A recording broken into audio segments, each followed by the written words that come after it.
తెలంగాణ రాష్ట్ర అధ్యక్షులు రామచంద్ర గారు మనతో పాటు ఉన్నారు. తెలంగాణలో బీజేపీ అధికారంలోకి రావాలంటే సౌమ్యంగా ఉంటే వస్తుందా, అగ్రెసివ్నెస్ కావాలంటారా? అంటే అగ్రెసివ్ అంటే బట్టలిప్పు తిరగదు కదా. 14 సార్లు జైలుకి పోయించండి, పోలీసులు దెబ్బలు తినండి, నెక్స్ట్ రైతు దెబ్బలు తినండి. మీ నాకన్నా అగ్రెసివ్ ఎవరు చెప్పండి?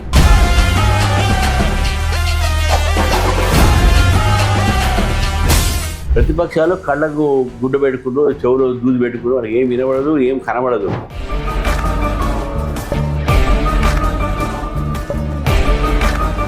రామచంద్ర గారు చాలా సౌమ్యుడు, అగ్రెసివ్నెస్ ఉండదు, ఏం పెద్దగా ఆయన వల్ల పెద్దగా తెలంగాణలో బీజేపీకి అంత ఉపయోగం ఉండదని చాలా రకాల మాటలు వచ్చినాయి. నేను ఇప్పుడు అన్నాను కదా, మీకు కూడా చేస్తా విషయం.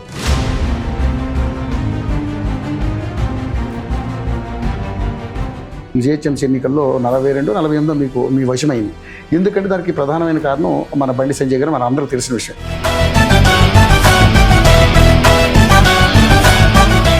ఆ నాయకులు మాత్రమే ఉన్నారు కదా. ఆ నాయకుడికి సరైన సముచిత స్థానం లేదు కదా.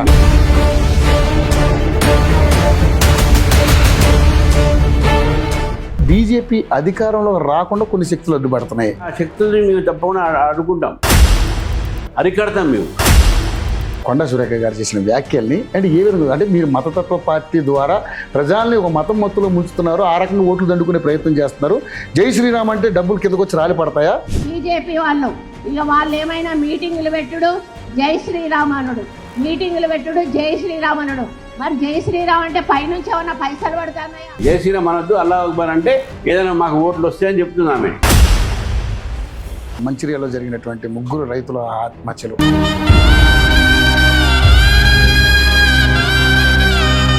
ఇటు చూస్తేనేమో మీరు రుణమాఫీలు చేస్తున్నాం, రైతులకు భరోసా కల్పిస్తున్నాం అని చెప్పేసి మాట్లాడుతున్నారు.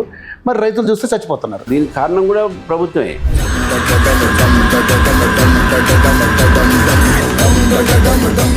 వెస్ట్ బెంగాల్లో దాదాపు 90 లక్షల ఓట్లు సర ప్రక్రియ ద్వారా తీసేశారు. సో అక్కడ ఉన్నటువంటి మమతా బెనర్జీ చనిపోయిన వాళ్ళు మాతో పాటే ఉన్నారని ఆమె కోర్టుకి వెళ్ళింది వాళ్ళందరూ తీసుకుని. ఆమె నాచిన అవే ఆంగన్ తేడా. 100% బెంగాల్లో ప్రజలు మార్పు కోరారు, బీజేపీకి అవకాశం ఇచ్చారు. సో ఇప్పుడు జరిగినటువంటి 5 రాష్ట్రాల ఎన్నికల్లో మీరు 3 రాష్ట్రాల్లో బ్రహ్మాండం గెలిచారు. తెలంగాణలో మీ పార్టీకి పారట్లా, కారణం ఏంటంటారు? ఇప్పుడు జనాగ్రహ సభ పెట్టబోతున్నారు. ఏంటంటే జనం ఆగ్రహంగా ఉన్నారు, మీరు ఆగ్రహంగా ఉన్నారు? మీకు ఉందో లేదో నాకు తెలియదు, కానీ నాకైతే ఆగ్రహం ఉన్నది. తెలంగాణలో మీరు పాగా వేసే అంశాలు మీకు ఏ రకంగా అనుకూలిస్తుందని మీరు అనుకుంటున్నారు? ఒకసారి బీఆర్ఎస్ చూశారు, కాంగ్రెస్ చూశారు, ఈ 2 పార్టీలకు అవకాశం ఇచ్చారు కాబట్టి ఒకసారి బీజేపీకి ఇద్దాం. అంటే ప్రజలకుందా ఆలోచన, మీకుందా ఆలోచన?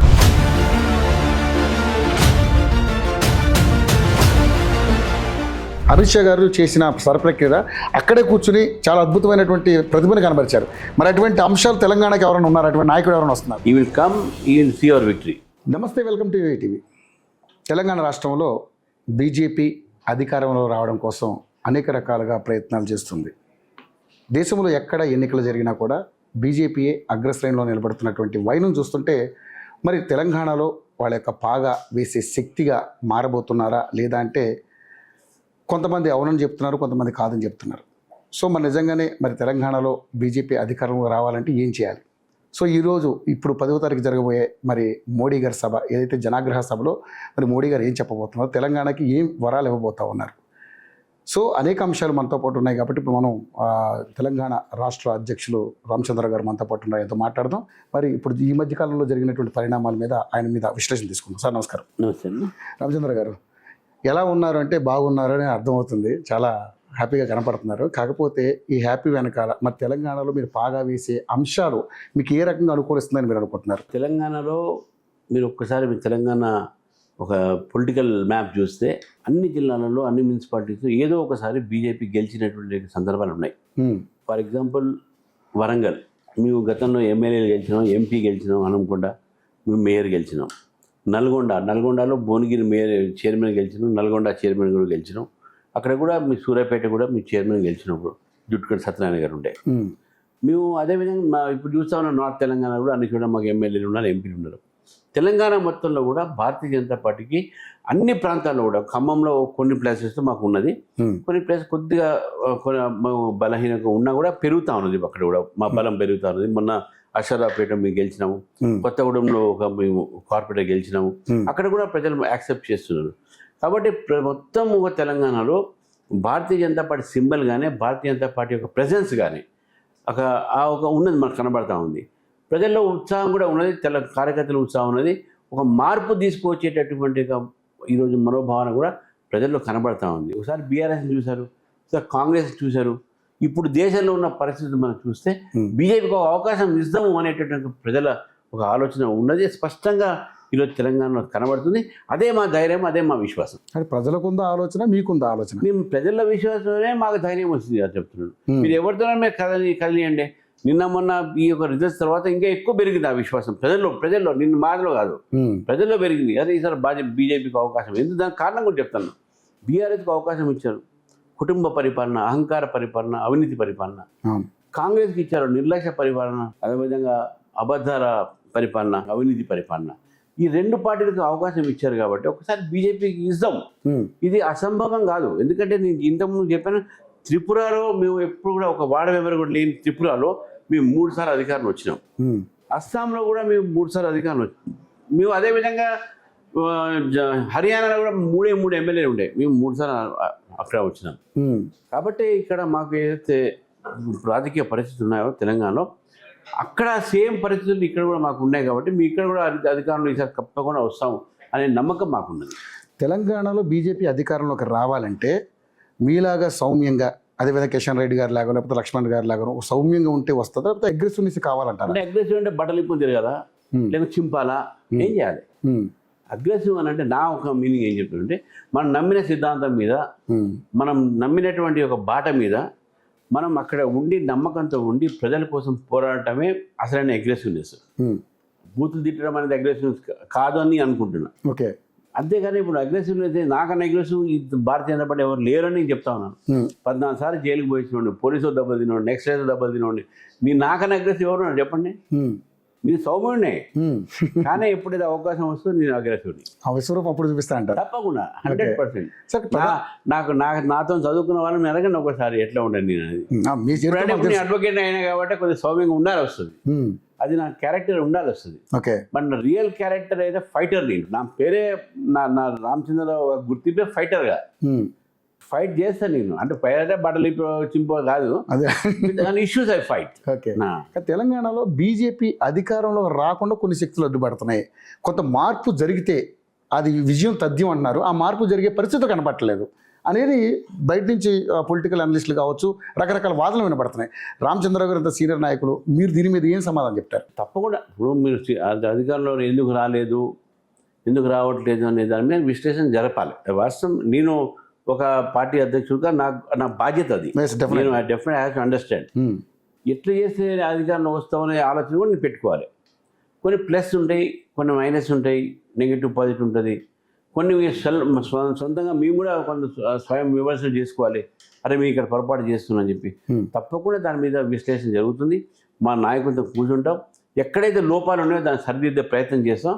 కానీ ఏ విధంగా అయినా సరే ఈసారి కష్టపడి అధికారంలో రావాలి అనేటువంటి సంకల్పం మాత్రం కార్యకర్తలు ఉన్నది. డెఫినెట్గా అధికారంలో వస్తామని చెప్పి నాకు పూర్తి నమ్మకం ఉన్నది. ఇప్పుడు అంటే అగ్రెసివ్నెస్ అంటే బట్టలు ఇప్పుకుంటే వస్తుందా, బట్టలు చించుకుంటే వస్తుందా అన్నారు. అగ్రెసివ్నెస్ వల్ల చాలా బెనిఫిట్స్ జరిగినాయి ఇదే బీజేపీ పార్టీకి. మనం లాస్ట్ మనం చూసాం జిహెచ్ఎంసీ ఎన్నికల్లో 42-48 మీ వశమైంది. ఎందుకంటే దానికి ప్రధానమైన కారణం మన బండి సంజయ్ గారు, మన అందరూ తెలిసిన విషయం. తర్వాత ఏం కారణాలు జరిగినాయో, ఏం జరిగిందో అతను మార్పు జరిగింది. తర్వాత పార్టీ మొత్తం కూడా చాలా స్తబ్దుగా సాగుతుంది తెలంగాణలో. సరే, దేశంలో మీరు బ్రహ్మాండంగా మీరు అధికారంలో రావచ్చు, దాదాపు 22 రాష్ట్రాల్లో మీరు అధికారంలో ఉండొచ్చు. కానీ తెలంగాణలో ఎందుకో మీ పార్టీ అంత స్థాయిలో, మీరు అనుకున్న స్థాయిలో ఒక అగ్రెసివ్నెస్గా వెళ్ళలేకపోతుంది అనేది ఇక్కడ ఎక్కడ చూసినా కూడా ప్రధానంగా బీఆర్ఎస్ కాంగ్రెస్ తప్పితే బీజేపీ స్తబ్దుగా ఉందనే దానికి ఏంటి కారణం? కారణం 2-3 ఉన్నాయి. మీడియా బాగా మాకు కోఆపరేట్ చేయట్లేదు. నేను చెప్తున్నాను, ఫ్రాంక్గా చెప్తున్నాను. అదే సార్, దేశం మొత్తం కూడా మీడియాని మెయింటైన్ చేస్తున్నారు. సోషల్ మీడియా కూడా ఇప్పుడు మీడియా మీరు చూడండి, మేము భువనగిరి ఒక రైతుల దగ్గర పోయినాం, ఎన్ని పేపర్లు చూపెట్టినాయి, ఎన్ని టీవీలు చూపెట్టినాయి. బీఆర్ఎస్లో మేము ముందు పోయినాం రైతుల దగ్గరికి, ఇప్పుడు బీఆర్ఎస్లో నిన్న పోయినాం, ఎంత టీవీలు చూపెట్టినా, ఎన్ని పేపర్లు రాసింది చూడండి. మన అక్కడ విమర్శ జరుగుతుంది కదా. సో కాబట్టి ఇక్కడ ఉన్నటువంటి దీంట్లో కూడా కొన్ని కారణాలు, కొన్ని శక్తులు మమ్మల్ని పెరగకుండా చేసే మీరు అన్నారు కాబట్టి ఆ శక్తులు బయట నమ్ముతారా, బలంగా నమ్ముతారా? డెఫినెట్గా ఉన్నాయి, కానీ ఆ శక్తుల్ని మేము తప్పకుండా అడుగుంటాం, అరికడతాం. మేము డెఫినెట్గా అరికడతాం. తర్వాత రెండోది అగ్రెసివ్నెస్ అన్నారు. ఆ నాయకులు మాతోనే ఉన్నారు కదా, ఇంకా అగ్రెసివ్ ఆ నాయకులకి సరైన సముచిత స్థానం లేదు కదా. మినిస్టర్ అయింది అగ్రెసివ్ సమితి కదా. అంటే తెలంగాణలో గ్రిప్ రావడానికి తెలంగాణ ఆయన తెలంగాణలో ఎంపీ గెలిచాడు కదా, ఆయన కరీంనగర్ కూడా గెలిపించాడు కదా. మళ్ళీ అట్లా అంటే ధర్మపురి అరవింద్ ఉన్నాడు, అమ్మ ఆయన కూడా గెలిపించాడు కదా. అంటే మేయర్ కాకపోవచ్చు కానీ 28 సీట్లు గెలిచాడు కదా అక్కడ. మన నాయకులు మాతోనే ఉన్నారు కదా. సో అది ఏమి వాళ్ళు ఎక్కడ బయటకు పోలే కదా, వాళ్ళు ఉన్నారు, మా పార్టీలు ఉన్నారు, మా పార్టీతో కోఆపరేట్ చేస్తున్నారు, పార్టీని ముందు తీసుకుపోయే దాంట్లో వాళ్ళు కూడా ఉన్నారు కదా. ఎందుకంటే మీరు అధ్యక్షుడిగా ఎన్నికైనప్పుడు రామచంద్రరావు గారు చాలా సౌమ్యుడు, అగ్రెసివ్నెస్ ఉండదు, ఏం పెద్దగా ఆయన వల్ల పెద్దగా తెలంగాణలో బీజేపీకి అంత ఉపయోగం ఉండదని చాలా రకాల మాటలు వచ్చినాయి. నేను ఇప్పుడు అన్నాను కదా, మీకు కూడా తెలుసు ఆ విషయం. దానికి మీరు ఎలా ఫీల్ అయ్యి ఉంటారు? ఎందుకంటే అంటే నేను చేయలేను అన్న ఫీలింగ్ వచ్చి నేను కాదు. నేనేం ఫీల్ కాను, ఎందుకంటే నేను రాజకీయాలు 45 సంవత్సరాల నుంచి ఉన్నాయి. ఇవన్నీ వస్తూనే ఉంటాయి, పోతూనే ఉంటాయి. కానీ అసలు విషయం నాకు తెలుసు కదా, అసలు విషయం నా మీద నమ్మకం తెలుసు కదా. సో కాబట్టి ఇవన్నీ మాటలు నేను పెద్ద పట్టించుకోవడం కాదు. ఓకే, సో మీ పని మీరు చేసుకొని వెళ్ళిపోతున్నారు. ఇంకా మంచిగా చేస్తున్నాను. ఓకే సార్, నిజంగా అంటే ఈ మధ్యకాలంలో అంటే రైతుల మీద అన్ని పార్టీలు కూడా ఫోకస్ చేస్తున్నాయి. మరి మంచిర్యాలలో జరిగినటువంటి 3 రైతుల ఆత్మహత్యలు అంటే ఒకవైపు ఇవాళ 6వ తారీఖున ఇవాళ కేసీఆర్ సభ పెట్టాడు వరంగల్లో రైతుల మీద, రైతులను ఉద్దేశించి. ఇటు చూస్తేనేమో మీరు రుణమాఫీలు చేస్తున్నాం, రైతులకు భరోసా కల్పిస్తున్నాం అని చెప్పేసి మాట్లాడుతున్నారు. మరి రైతులు చూస్తే చచ్చిపోతున్నారు. మరి రైతులకు ఇంత చేస్తే చచ్చిపోవాల్సిన అవసరమే ఉంది సార్. ఇవాళ ఈ మంచిర్యాల ఇన్సిడెంట్ మాత్రం ప్రభుత్వం నిర్లక్ష్యమే. ఎందుకంటే మొన్న ఏదో మొక్కజొన్న తోట కాలిపోతేనే స్పందించాడు ముఖ్యమంత్రి. మరి వీళ్ళ మీద కూడా స్పందించాలి కదా. స్పందించడం కాదు, దీనికి కారణం కూడా ప్రభుత్వమే. ఇప్పుడు నేను మొన్న భువనగిరి పోయినప్పుడు కుప్పలు వేసి ఉంటాయి అక్కడ. ఓకే, కుప్పలు అమ్ముడు లిఫ్ట్ అయ్యేదాకా రైతు అక్కడే ఉంటాడు. ఒక్కొక్కసారి ఏమవుతుంది అంటే కుప్ప ఎండ ఉంది కాబట్టి కుప్ప పెద్ద ప్రాబ్లం ఉండదు, వాన పడితే మాయిశ్చర్ అయిపోతుంది, చచ్చిపోతుంది, మొక్కలు వస్తాయి. అప్పుడు ఏం చేస్తుంది, దాని మీద టార్పల్ని గప్పలని పోతారు. వీళ్ళు ఏం చేస్తారు, అక్కడ టార్పల్ని గప్పల ఎండ ఉంది కాబట్టి సడన్గా వాన పడ్డది, టార్పల్ని గప్పడానికి పోయినప్పుడు చనిపోయినటువంటి ఇన్సిడెంట్ ఇది. ఓకే, సో కాబట్టి ఎవరి పొరపాటు అక్కడ ఐకేపీ కేంద్రాల్లో, కొనుగోలు కేంద్రాల్లో ప్రభుత్వం ఆ నిర్లక్ష్యం ఇవ్వాలి, ఆ ప్రభుత్వం ఆ ఫెసిలిటీస్ ఇవ్వలే అక్కడ. కాబట్టి ఆ రైతులు అక్కడ పోవడం చనిపోవడం జరిగింది. కాబట్టి కేవలం ప్రభుత్వం ఒక నిర్లక్ష్యం వల్లే రైతులు చనిపోయిన విషయాన్ని మనకు గుర్తు. అంటే ప్రభుత్వ హత్యలుగా పరిగణిస్తారు. ప్రభుత్వ నిర్లక్ష్యం వల్ల చనిపోయారు. నీ హత్యగా అట్లా అంత పెద్ద మాట అన్నాను. ఇప్పుడు ఈ సంఘటనలో నిర్లక్ష్యం. ఓకే, సో ఇప్పుడు జరిగినటువంటి 5 రాష్ట్రాల ఎన్నికల్లో మీరు 3 రాష్ట్రాల్లో బ్రహ్మాండంగా గెలిచారు. అంటే ఈ మధ్యకాలంలో ఎక్కడ జరిగినా మీరే గెలుపు సాధిస్తున్నారు. అంటే ఇక్కడ అంటే ఓట్ పోలరైజ్లో చేసే మీ ప్రక్రియ కావచ్చు, పోల్ మేనేజ్మెంట్స్ కావచ్చు, చాలా అద్భుతంగా చేస్తూ ఉన్నారు. తెలంగాణలో మీ పాచిక పారట్లా, కారణం ఏంటంటారు? ఇప్పుడు అయితే మీరు చూడండి, ఇప్పుడు అయిపోయింది, మర్చిపోండి. ఇప్పుడు మీరు రాబోయే గురించి మాట్లాడండి. రాబోయేది బీజేపీ యుగమే, అంతే. ఇక్కడ తెలంగాణలో వేరే ఉండదు మీకు. సో ఆ రకమైన ప్రక్రియ జరుగుతుంది 100%. సో ఇప్పుడు అంటే వెస్ట్ బెంగాల్ చూసుకుందాం సార్. వెస్ట్ బెంగాల్లో దాదాపు 90 లక్షల ఓట్లు మీరు ఏదైతే సర్ ప్రక్రియ ద్వారా తీసేశారు. సో అక్కడ ఉన్నటువంటి మమతా బెనర్జీ చనిపోయిన వాళ్ళు ఎక్కడున్నారు, ఇక్కడ చనిపోయిన వాళ్ళు మాతో పాటే ఉన్నారని ఆమె కోర్టుకి వెళ్ళింది వాళ్ళందరూ తీసుకుని. అంటే ఇందులో ఫ్రాడ్ జరిగిందని ఆమె బాగా ఫైట్ చేస్తా ఉంది. అయినా కూడా ఎందుకు మీరు అలాంటి ప్రక్రియ ఎందుకు చేయాల్సి వచ్చింది? అట్లే కాదు, ఇప్పుడు ఆమె నాచిన అవే ఆంగన్ తేడా. తెలుగులో సామెత ఉంది, ఆట రాక అది ఉంటున్నది, ఏదో మధ్యలో సంథింగ్ నాచిన అవే ఆంగన్ తేడా. అంటే నేను ఓడిపోలేదు, దానివల్ల ఓడిపోయినా అని చెప్పింది. ప్రజాస్వామ్యంలో ఓటమిని ఒప్పుకోవాలి ఎప్పుడైనా. మేము కూడా ఓడిపోయినాం కదా. అంటే ఓటమి ఒప్పుకోవచ్చు సార్. 200 సీట్లు రావడం ఏంటి సార్? నాకు అది అర్థం కాదు. అంటే ఎందుకు రాదు? పబ్లిక్లో మార్పు. ఎన్టీ రామారావు పార్టీ పెట్టంగానే రాలేదా కొద్ది కాలంలో? ఎట్లా వచ్చింది అంట, వచ్చింది మార్పు. టీవీకే పెట్టాడు, టక్కన 110 సీట్లు వచ్చినాయి. ఎట్లా వచ్చింది? కింగ్ మేకర్ అవుతా అనుకున్నాడు, కింగ్ అయ్యాడు. ప్రజల్లో ఎప్పుడైతే మార్పు చేయాలనే ఆలోచన వస్తే ఇట్లొచ్చింది ఎట్లొచ్చింది అన్న చూడటానికి వీల్లేదు. అది వస్తుంది, మార్పు వచ్చిందంటే మార్పు వస్తుంది. ఓకే, 100% బెంగాల్లో ప్రజలు మార్పు కోరారు, బీజేపీకి అవకాశం ఇచ్చారు, అంతవరకు. కానీ ఎవరు ఓటు దొంగతనంగా తీసేయలేదు, ఎవరు ఓటు దొంగతనం యాడ్ చేయలేదు. అసలు ఎస్ఐఆర్ జరిగేది ఎవ్రీ టైం జరుగుతుంది. 2002 దాకా 2024 దాకా జరగలేదు. కాంగ్రెస్ పార్టీ జరపలేదు దాన్ని. మధ్యాహ్నం కరోనా గిరోనా వచ్చిన సందర్భంగా దానికి సెన్సస్ జరగలేదు, ఇది కూడా జరగలేదు. ఇప్పుడు జరపాల్సిన అవసరం ఉన్నది. సరి జరగకపోతే మళ్ళీ అదే దొంగ ఓట్లు, అదే బంగ్లాదేశీలు, అదే రోహింగ్యాలు, అదే చనిపోయిన వాళ్ళు, ఆ దొంగ ఓట్లకు బాగా అవకాశం ఉంది. ఇవాళకి అవకాశం రాలే. సరే కోర్టుకు పోయేదని చెప్పారు. కోర్టు కూడా ఏమైంది, ఎస్ఐఆర్ సరిగ్గా పద్ధతిలో ఉన్నది అని చెప్పారు. కోర్టు కూడా అదే చెప్పింది కదా. కోర్టు మీరే కోర్టుకు పోయారు, మీ కోర్టు చివరి కూడా పెట్టింది మీకు. సో కాబట్టి కోర్టు ఒక పర్యవేక్షణలో ఎస్ఐఆర్ జరిగినట్టు విషయాన్ని మనం భావించాలి. ఎలక్షన్ కమిషన్ ఆఫ్ ఇండియా మీద బ్లేమ్ చేయడము, మోదీని బ్లేమ్ చేయడము, ఇది ఏంటంటే ఓడిపోయిన వాళ్ళు దాన్ని జీర్ణించలేక ప్రజాస్వామ్యాన్ని, ప్రజా తీర్పుని అవమానపరిచినట్టు భావించారు మనం అంటే ఎలక్షన్ కమిషన్ కూడా మీరే మెయింటైన్ చేస్తున్నారని అని మాట్లాడారు. వాళ్ళు అంటారు. మన ఇంతకుముందు కాంగ్రెస్ వాళ్ళు వాళ్ళప్పుడు కూడా ఏ రకంగా మేము ఉండే కదా మళ్ళీ. ఓకే సార్, మరి నిజంగానే అంటే ఈరోజు 3 రాష్ట్రాల్లో గెలిచారు. ఓకే, మనం ఎక్స్పెక్ట్ చేసినవి 2 ఉన్నాయి. టీఎంసీ కూడా బ్రహ్మాండంగా మీరే గెలుచుకున్నారు. కాకపోతే ఇక్కడ ప్రాబ్లం ఏంటంటే తెలంగాణలో మరి ఈసారి అంటే అధ్యక్ష మార్పు అంటే మీరని కాదు, మామూలుగా ఎవరైనా ఒక ఎవరైనా ముఖ్య వ్యక్తికి ఎవరికన్నా ఆ పగ్గాలు అప్పచెప్తున్నారు. ఎందుకంటే అమిత్ షా గారు చేసిన సరప్రక్రియ అక్కడే కూర్చుని చాలా అద్భుతమైనటువంటి ప్రతిభను కనబరిచారు. మరి అటువంటి అంశాలు తెలంగాణకి ఎవరైనా ఉన్నారు, అటువంటి నాయకుడు ఎవరైనా వస్తున్నారు? వస్తారు, తప్పకుండా వస్తారు, వాళ్ళే వస్తారు. ఓకే, మీకు అమిత్ షా గారు వస్తారు ఇక్కడ, మీకు ఆయన ఇన్ఛార్జ్గా వస్తారు. మీకు ఎందుకు అవమానపడాల్సిన అవసరం లేదు, అనుమానపడాల్సిన అవసరం లేదు. Okay, we will come, we will see your victory. Okay, ఇప్పుడు జనాగ్రహ సభ పెట్టబోతున్నారు. దాదాపు మీరు 2 లక్షల మంది ఎక్స్పెక్ట్ చేస్తున్నారు. ఏంటంటే జనం ఆగ్రహంగా ఉన్నారు, మీరు ఆగ్రహంగా ఉన్నారు? జనాగ్రహం ఉన్నది మీకు కనబట్లేదా? అంటే ఏ రకంగా? లే, ఇప్పుడు మీరే అన్నారు కదా రైతులు చనిపోయారని, అది ఆగ్రహం కాదా? అన్నారు కదా మీరే. ఇప్పుడు విద్యార్థులకు ఫీజులు రావట్లేదు, ఫీ రీయింబర్స్మెంట్, నిరుద్యోగ భత్తా రావట్లేదు కదా, దాన్ని ఏమంటారు మీరు? అది ఆగ్రహం కాదా? జనాగ్రహం ఉన్నారు, దాంట్లో నేను కూడా ఆగ్రహం. మరి మీకు ముందు లేదు నాకు తెలియదు, కానీ నాకైతే ఆగ్రహం ఉన్నది. జర్నలిస్ట్గా మాకు కూడా అంటే ఉండొచ్చు, ఉండకపోవచ్చు. ఓకే, సో ఏంటి సార్ మరి ఈ సభతో ఏం సంకేతం ఇద్దాం అనుకుంటారు తెలంగాణ? ఇప్పుడు ఏ రాజకీయ పార్టీ సభ పెడుతుంది, ఆ సభకు ఒకటే సంకేతం ఉంటుంది, మాకు ఆదరించండి, మా పార్టీని గెలిపించండి, మా పార్టీని మీరు నమ్మండి, మా పార్టీలో చేరండి అనే సంకేతమే ఒక పార్టీ ఇస్తుంది. మా నాయకుడు అదే ఇస్తారు, మీ దేశాన్ని డెవలప్ చేస్తున్నాం, తెలంగాణకు కూడా అదే విధంగా మేము డెవలప్ చేస్తాం, మాకు అవకాశం ఇవ్వండి, చూడండి అని చెప్పేసి కూడా ఆ సంకేతం ఉంటుంది అక్కడ. ఓకే, ఇప్పుడు ఎన్నికలు అయిపోయినాయి సార్ దేశంలో. సో మొన్న కమర్షియల్ గ్యాస్ బండల విషయంలో 996 రూపాయలు పెంచారు. సో నెక్స్ట్ పెట్రోల్ డీజిల్ కూడా ఘోరంగా పెంచబోతుంది ప్రభుత్వం అని చెప్పేసి మీ మీద వస్తున్నటువంటి ఎలిగేషన్స్ని అంటే అది అందరూ నమ్ముతున్నారు. మీరు అంటే నమ్మరు, ఇది కాదు అని మాత్రం అబద్ధం చెప్పకండి, క్లారిటీ చెప్పండి, పెరగబోతున్నాయి పెరగట్లేదు? ఎలిగేషన్స్ని మనము దాని మీద ఆన్సర్ చేయడానికి అవసరమే లేదు. ఒకటి, అంటే గ్యాస్ బండ్ పెరిగిందని బట్టి చూస్తే నమ్మాల్సి వస్తుంది. చెప్తానండి, మీ ఇంట్లో గ్యాస్ పెరిగిందా రేటు? మొన్న 60 90 పెంచారుగా. మీ ఇంట్లో గ్యాస్ పెరిగిందా? పెరిగింది, ఒక 60 రూపాయలు పెరిగింది. 60 రూపాయలు, అది 50 రూపాయలు, 52 రూపాయలు పెరిగినాయి. 52 రూపాయలు కూడా యుద్ధం చేపట్టి పెరిగినాయి ప్రపంచం మొత్తంలో కూడా. మీకు అందుకనే ప్రపంచాన్ని మీరు కంపేర్ చేసుకోవాలి. బంగ్లాదేశ్లో, పాకిస్తాన్లో, శ్రీలంకలో మనిషికి 4 లీటర్లే petrol rationing. Gas rate double అయింది, పెట్రోల్ రేట్ డబుల్ అయింది. ఆల్ G20 ఏదైనా దేశంలో రేట్లు పెరగని దేశం ఏదైనా ప్రపంచం మొత్తంలో ఏదైనా ఉంది అని చెక్ చేసుకుని గూగుల్ చెక్ చేయండి మీరు. ఏదైనా దేశం ఉంది అంటే కేవలం భారతదేశమే. ఇక్కడ పెరగలే. తర్వాత కమర్షియల్ రేట్లు పెంచాల్సి వస్తుంది, ఎందుకంటే కామన్ మ్యాన్ మీద. లేదా భారత్ మీకెందుకైనా బాధ? వాళ్ళ మీద కదా సార్ ఆధారపడ్డారు. ఇప్పుడు ఏదో టిఫిన్ తినాలంటే ఆ కమర్షియల్ మీ ఇంట్లో వండుకోండి, బయట వండుకోలేని పరిస్థితి ఏంటి సార్? పరిస్థితి పడుకోవాలా? అందుకని సామాన్యుడు ఒక గ్యాస్ పెరగని రోజులు మీరు బాధపడకూడదు.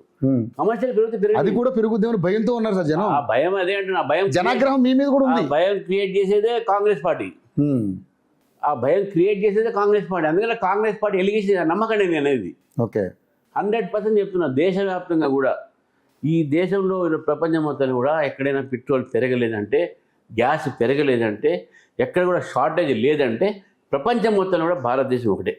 ఓకే, కానీ మరి నిజంగానే ఇప్పుడు జనం కూడా అంటే జనాగ్రహం అంటున్నారు కాబట్టి జనాగ్రహం కూడా ఇప్పుడు మీ మీద కూడా వచ్చే అవకాశం ఉంది. పెట్రోల్ డీజిల్ పెరిగితే పెట్రోల్ పెరిగే అవకాశం ఉండాలి. అంటే ఇక్కడ ఇంకొక మాట కూడా వస్తుంది, చెప్తానండి. పెట్రోల్ ధర పెరుగుతుందా పెరగదా అవన్నీ తర్వాత సంగతి. దేశంలో ఇప్పుడు అందరు సంతోషపడుతున్నారు. ప్రపంచంలో దేశం పెట్రోల్ ధర పెరుగుతుంటే మోదీ గారు పెట్రోల్ ధర తగ్గించారు, ఎక్సైజ్ ట్యాక్స్ పెట్టించేసి తగ్గించారు. ఎక్కడ కూడా షార్టేజ్ లేదు. మీరు చూడండి, సోషల్ మీడియాలో కాంగ్రెస్ పార్టీ షార్టేజ్ అని లైన్లు ఉంటాయి, ఇప్పుడు లైన్లు లేవు. ఎందుకు లేదు? Because they are spreading falsehood. ఎప్పుడు మీ ద్వారా నేను చెప్తున్నాను ప్రజలకు ఏంటంటే, ఎక్కడ కూడా మోదీ గారి ప్రభుత్వంలో పెట్రోల్ షార్టేజ్ రాదు. ఎందుకు చెప్తున్నాను, కారణం చెప్తాను నేను. మనం కొనేది ఒక ఇరాన్ ఇరాక్తో కాదు కొనేది, మనం రష్యా నుంచి కొంటున్నాం, మనం ఇతర దేశాల నుంచి కొంటున్నాం, which are not oil OPEC countries లేవు. కాబట్టి మనకు షార్టేజ్ రాదు. మనకు కాకపోతే ఏంటంటే డిలే అవుతుంది, కొన్ని సముద్ర మార్గాల నుంచి డిలే అవుతుంది. కాబట్టి తర్వాత మన దేశానికి హర్మోజ్ స్టేట్ నుంచి వచ్చిన గ్యాస్ వేరే దేశానికి రాలే. మనం అదండి మీరు అప్రిషియేట్ చేయాలి, ప్రజలకు చెప్పాలి, మీరు చెప్పాలి. అయితే ప్రజలు ఈ మాత్రం అన్న ఇబ్బంది పడుతున్నారంటే ముందు జాగ్రత్త చర్యగా మీరు ఎందుకు నిల్వలు పెట్టుకోలేదని మాట్లాడుతున్నారు. యుద్ధం జరుగుతుందని తెలుసు కదా అని ఇప్పుడు ప్రతిపక్షం మాట్లాడుతున్నారు. ఎవరైనా నిలవలేదని, ఎవరైనా నిలవలేవని మరి నిల్వలే మరి పెట్రోల్ బంక్ దగ్గర ఎందుకు సార్ ఎవరు చెప్పారు సార్? అది నాకు అర్థం కాదు.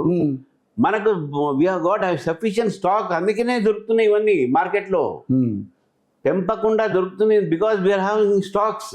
ఓకే 3 months దాకా మనకు ఏం ప్రాబ్లం లేదు. ఓకే తర్వాత 3 months తర్వాత వస్తుంది, రష్యా వస్తుంది, మనకి ఇస్తారు కదా. తర్వాత వారం బంద్ అయింది కదా ఇప్పుడు, మళ్ళీ ఏం ప్రాబ్లం కాదు సార్, ఇండియాకి ప్రాబ్లం కాదు. ఓకే తర్వాత ఆయిల్ ప్రైస్ అని కూడా మనం చేతిలో ఉండదు. అది opaque countries barrel, international barrel మనకు దాని మీద డిపెండ్ అవుతాయి. అది పెరిగింది, ఇప్పుడు అది తగ్గింది, తగ్గుతాయి. రాష్ట్రాలు కావచ్చు, సెంట్రల్ కావచ్చు, మీరు కాదు ఏదో ఆ పన్ను తగ్గిస్తే కొంత ప్రజలకు మీరు తగ్గించిన, మీరు రాష్ట్రాన్ని అడగాలి జిఎస్టీ తగ్గి, మన ఇది వ్యాట్ తగ్గిమని. మరి మీరు ఫైట్ చేయొచ్చు కదా సార్, మీరు ప్రతిపక్షంలో ఉన్నారు కదా. ఫస్ట్ స్టేట్ చెప్పింది మీరే కదా, స్టేట్మెంట్ ఇచ్చింది. సెంట్రల్ గవర్నమెంట్ 3% ఎక్సైజ్ ట్యాక్స్ తగ్గించింది, మీరు వ్యాట్ తగ్గియండి అని మేము అడిగినాం. ఆయన ఇంటే కదా, అయ్యో వ్యాట్ తగ్గిస్తే కూడా మాకు తినడానికి ఏముంటుంది ఆయన అనుకుంటున్నాడు. ఓకే సో మన తెలంగాణ రాష్ట్రంలో ఉన్నటువంటి దేవాదాయ శాఖ మంత్రి కొండా సురేఖ గారు చేసిన వ్యాఖ్యల్ని అంటే ఏ విధంగా, అంటే మీరు మతతత్వ పార్టీ ద్వారా ప్రజల్ని ఒక మతం మత్తులో ముంచుతున్నారు, ఆ రకంగా ఓట్లు దండుకునే ప్రయత్నం చేస్తున్నారు. జై శ్రీరామ్ అంటే డబ్బులు కిందకు వచ్చి రాలి పడతాయా అంటే మీరు రూపాయి రాల్చుకున్న తెలంగాణకి? ఆమె మేము జై శ్రీరామ్ అనం చెప్పినాం. మేము ఎట్లాంటిదంటే మీ మతం, ఆమె మతం తీస్తుంది, మేము తీసినామా? ఆమె తీస్తుంది జై శ్రీరామ్ అంటే అవమానపరుస్తుంది, జై శ్రీరామ్ అనొద్దు అల్లాహ్ అక్బర్ అని అంటుంది ఆమె. మీనింగ్ అదే ఉంది, జై శ్రీరామ్ అనొద్దు అల్లాహ్ అక్బర్ అంటే ఏదైనా మాకు ఓట్లు వస్తాయని చెప్తుంది ఆమె. జై శ్రీరామ్ అనేది అది ఒక సంబోధితం చేసేటటువంటి ఒక పదం. అది అది దేవుడికో సంబంధం, ఏది మతానికి సంబంధం కాదు. మీరు అమెరికా, మన నార్త్ ఇండియాలో పోతే అక్కడ ఎన్ఆర్ఏ వచ్చి ఆడ ఉన్నా కూడా వాడు ఫస్ట్ రాగానే జై శ్రీరామ్ భయ్య అంటాడు. ముస్లిమ్స్ కూడా జై శ్రీరామ్ జై శ్రీరామ్ జీకి అంటారు. అక్కడ అది సంబోధించే పదం అది జై శ్రీరామ్ అనేది. దానికి ఎందుకు మతంతో కలుపుతారు? ఒకటి. తర్వాత దేవాదాయ శాఖ మంత్రిగా ఉన్నప్పుడు నీకు రెస్పెక్ట్ ఉండాలి దేవుడు అంటే. మరి దేవుడు అంటే రెస్పెక్ట్ లేకపోతే ఎట్లయితుంది? స్టాలిన్ ఇదే సనాతన ధర్మాన్ని, ఇదే దేవుని అవమానపరిస్తే తమిళనాడు ప్రజలు మంచిగా బుద్ధి చెప్పారు స్టాలిన్కి. మమతా బెనర్జీ కూడా ఇదే విధంగా చేసిందా, హిందూ ఏంది, కాళీ ఏంది, దుర్గా ఏంది అని చెప్పింది ఆమె. స్టాలిన్ ఉదయనిధి స్టాలిన్ చేసిన వ్యాఖ్యలకు చాలా ప్రజలు చూపెట్టారు కదా. మమతా బెనర్జీ రిజల్ట్ అట్లా చూపించారంటారా? 100% ఇక్కడ కూడా చూపెట్టారు. అది బాగా వర్కౌట్ అయిందంటారా? వర్కౌట్ కాదు, ప్రజలు మనసులో పెట్టుకున్నారు అనేది. ఇది కూడా ఇక్కడ కూడా పెట్టుకుంటారు. ఎంత ఈజీగా ప్రజలు మర్చిపోరండి. మీరు ప్రజలను తక్కువ అంచనా వేయకండి, ఎక్కడ దెబ్బతే అట్లా తీస్తారు. Okay right. ఇంకొకటి సార్, అంటే ఈ తెలంగాణ రాష్ట్రంలో ఇప్పుడు ఎక్కడో దేశంలో మీరు గెలుస్తున్నారు, నార్త్ స్టేట్స్లో బాగానే మీరు పుంజుకుంటున్నారని సంకలు గుద్దుకోవడం కాదు. తెలంగాణలో మీరు గెలిచి మీ దగ్గర నుంచి నెట్టేయబడ్డ రాజాసింగ్ గారు మాట్లాడుతున్నారు. నేనే చెప్తున్నా, ఆయన చెప్పాల్సిన అవసరం లేదు. నేనే చెప్తున్నా కార్యకర్తలకు, మన సంబరాలు అక్కడ గెలుస్తే కాదు ఇక్కడ మనం గెలవాలంటూ ఆయన చెప్పడానికి నేనే చెప్తున్నా కదా. గెలిచి చూపించాలంటే మీ దగ్గర అదే ఆ సత్తా క్రియేట్ చేసుకుంటే నేను అంటున్నా. కార్యకర్తలతో అంటూ నేను మనం అట్లా కాదు, మనమే సంబరాలు చేయాలి, మన కోసం సంబరాలు చేయాలి, అటువంటి పరిస్థితి క్రియేట్ చేయని చెప్తున్నా నేను. ఫైనల్గా మరి తెలంగాణ రాష్ట్రంలో మీరు అధికారం రావడం కోసం చేసే ప్రయత్నాలు సఫలీకృతం అవ్వాలనుకుంటున్నారు. బట్ ఏ రకంగా ఫైట్ చేయబోతా ఉన్నారు? మరి ఈ సభతో ఏం సంకేతం ఇవ్వబోతున్నారు ఫైనల్గా? ఒకటి, సభ అనేది ఓన్లీ ఒక పొలిటికల్ యాక్టివిటీ. సభకు ప్రజలు వచ్చేటట్టు మా స్వాగతం పలకడానికి మమ్మల్ని ఆశీర్వాదకు వస్తారు. కార్యకర్తలకు ఈరోజు ఒక మంచి అవకాశము, మోదీ గారి యొక్క సందేశం విని అదొక సంకేతం కింద తీసుకోవాలి. ప్రజల్లో వెళ్ళండి, ప్రజల్లో పనిచేయండి, ప్రజల హితంలో పనిచేయండి, ప్రజల్లో మమేకమే పనిచేయండి, ప్రజల కోసం పోరాడండి. ఇదే కాకపోతే ఇక్కడ తెలంగాణకి బడ్జెట్లు ఏం కేటాయించట్లేదు, ఏ ముఖం పెట్టుకుని ఓట్లు అడుగుతారని మాట్లాడుతున్నారు. ఎవరు చెప్పారు అది? మీరేం 13 లక్షల కోట్లు ఇచ్చామంటున్నారు, ఎక్కడ ఇచ్చారో శ్వేతపత్రం రిలీజ్ చేయమంటున్నారు. మీకు హైవే లేదా, నేషనల్ హైవేస్ కనబడుతున్నాయి. మీరు బండి పోతే దాని మీద మీ ఊళ్ళో పోయినా మనకు కనపడదు కదా, ప్రతిపక్షానికి ఏం కనపడలేదు. అదే అట్లా చెప్పండి. మీరు ప్రతిపక్షాలు కళ్ళకు గుడ్డ పెట్టుకుంటూ, చెవులో దూది పెట్టుకుంటూ, వాళ్ళకి ఏం వినబడదు, ఏం కనబడదు, కనీసం నోరే కనబడదు, వాళ్ళకి నోరే ఆడుతుంది, వేరే ఆడట్లేదు, మెదడు కూడా ఆడట్లేదు. అట్లా ఎందుకనే మాట అబద్ధం. నేను చెప్తున్నాను, సెక్రటరీ ముందు నీకు కుర్చీ వేసుకుంటా, నాకు కుర్చీ ముందు 5 కుర్చీలు వేస్తా. కేటీఆర్ గారు, కేసీఆర్ గారు, హరీష్ గారు, అదేవిధంగా మన రేవంత్ రెడ్డి గారు, మహేష్ గౌడ్ గారు, లేకుంటే హనుమంతరావు గారిని కూర్చోబెట్టండి, ఆర్గ్యుమెంట్ చేద్దాం, డిబేట్ చేద్దాం. ఈ 13 లక్షలు కాదు ఇంకా ఎక్కువ ఏమేమి ఇచ్చినా చెప్పేసి మేము చూపెడతాం. దమ్ముంటే రమ్మని చెప్తారు. సింగిల్ ఒక లాస్ట్ పాయింట్, మీరు సింగిల్గా వెళ్తున్నారా బీఆర్ఎస్తో మెర్జ్ వెళ్తున్నారా? నన్ను అడగొద్దు, అది మీరు కాంగ్రెస్ పార్టీని అడగాలి. కాంగ్రెస్ పార్టీ బీఆర్ఎస్ అది కాంగ్రెస్ పార్టీ అధికారంలో ఆ విషయం చెప్పే గెలిచింది. వాళ్ళు ఇప్పుడు మళ్ళీ అదే విధంగా అనుకుంటున్నారు. బీజేపీని రాకుండా చేయాలంటే వాళ్ళిద్దరు కలవాల్సిందే అని చెప్పి అంటున్నారు. అట్లా వాళ్ళిద్దరు కలుస్తారు, బీజేపీ ఒంటరిగా పోటీ చేస్తుంది. Right. Thank you sir, thank you so much.